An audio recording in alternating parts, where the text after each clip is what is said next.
A racist cop arrests a black man, then turns pale when she learns who he really is.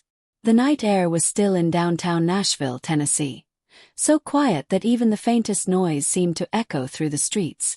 It was the kind of silence that made a person hyper-aware of every small detail. Lieutenant Karen Dobbs sat in her patrol car, stationed at the corner of West End Avenue, eyes scanning her surroundings. She wasn't looking for anything in particular. At least, that's what she told herself. Just keeping an eye on things, making sure everything was in order. Then she saw him. A tall black man, well-dressed in a dark tailored suit, walking with an air of confidence past high-end boutiques. Something about him caught her attention immediately. Was it his stride? Not hurried, not hesitant, just self-assured. It unsettled her in a way she couldn't quite explain. She flipped on her headlights, rolled the car forward, and pulled up beside him. Leaning out of her window, she called out, "You live around here?" Her tone was sharp, tinged with suspicion. The man turned his head slightly, meeting her gaze without hesitation. "Excuse me." His voice was calm, not defensive, not aggressive, just steady. Karen didn't like that either. "It's a simple question," she pressed, stepping out of her car. "You match the description of a suspect we're looking for." That wasn't true, but it was all the reason she needed. The man let out a slow, deliberate sigh. "Oh, and what description would that be?" Karen squared her shoulders. "Dark suit. Walking in an area where there have been recent break-ins." She saw a flicker in his eyes. Not fear, not even anger, just pure disbelief. "Well," he said evenly, "I'd be happy to clarify anything. Do you have probable cause to detain me?" Karen clenched her jaw. His composure, his certainty, it was getting under her skin. She was used to people stumbling over their words, scrambling to explain themselves. But he wasn't like them. "Let's see some ID," she snapped. The man hesitated, not because he didn't have it, but because he knew exactly where this was going. And he was right. Before he could reach into his pocket, Karen stepped forward. "Hands where I can see them." He exhaled, clearly frustrated. "Officer, this is unnecessary. Turn around." He stood there for a second, his shoulders set, before complying. Slowly, carefully, like a man who had been through this before. She cuffed him. Just like that. But something felt off. No arguments. No shouting. No threats of a lawsuit. Just quiet acceptance. Like he knew this was just the beginning. She had no idea how right he was. The courtroom reveal. The Davidson County Courthouse buzzed with conversation as Lieutenant Karen Dobbs adjusted her uniform. She had been here before. Stood in front of a judge, recited her version of events, walked away without a second thought. This was just another day, another arrest, another case she had already closed in her mind. Except this time. It wasn't. Across the courtroom, the man she had arrested, Terrence Lawson, sat at the defense table. His posture relaxed. His hands folded neatly in front of him. He didn't look nervous. He didn't look like a man on trial. And that bothered her. Karen kept her face neutral as he took the stand. The prosecutor, a middle-aged man in a navy suit, nodded toward her.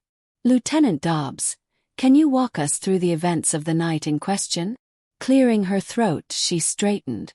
"I was on patrol around 10:30 p.m. when I noticed the defendant behaving suspiciously near several businesses that had reported recent break-ins." The prosecutor nodded. "And what specifically led you to detain him?" "His behavior suggested he was surveying the area," she said smoothly. "Lingering near closed storefronts.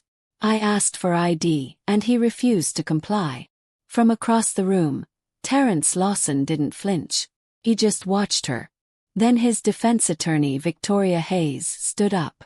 "Lieutenant Dobbs," she began, flipping through a folder. "Are you familiar with the Fourth Amendment?" Karen felt heat creep up her neck. "Of course." "Good." Hayes adjusted her glasses. "Then you understand that an officer needs reasonable suspicion to detain someone. Can you specify exactly what Mr. Lawson was doing that made him a suspect?" Karen stiffened.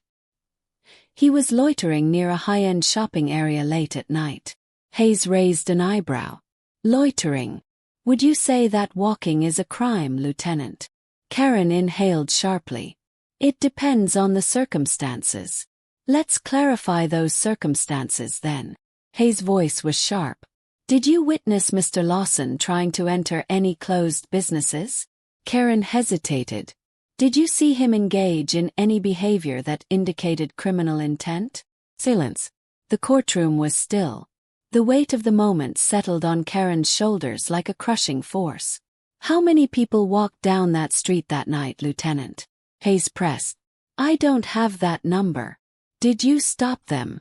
The shift in the room was palpable. Karen's grip on the stand tightened as the judge turned toward Terence Lawson. Mr. Lawson, you have permission to speak. Terence stood, adjusting his suit. Your Honor, I'd like to introduce myself properly. He turned toward Karen. Lieutenant Dobbs. Karen nodded stiffly. My name is Special Agent Terence Lawson. The heir left the room. I am a federal investigator with the Department of Justice's Civil Rights Division. For the past 7 months, I have been working undercover, investigating racial profiling and unlawful arrests. Karen felt her breath catch in her throat. Terence pulled out his badge, holding it up for the judge to see. This case was never about me being a suspect. It was about me being a target. Karen's vision blurred. The judge nodded. After reviewing the evidence presented by Mr. Lawson's team, it's clear that this arrest was unjustified. The defense's motion to dismiss is granted. Karen barely heard the sound of the gavel. But it wasn't over. Terence Lawson turned to her, his voice steady. Lieutenant Dobbs, do you know why I was in that neighborhood that night? Karen swallowed hard. I was following a lead on corrupt policing. Reports of unlawful stops, racial profiling, false reports. Karen's pulse thundered in her ears.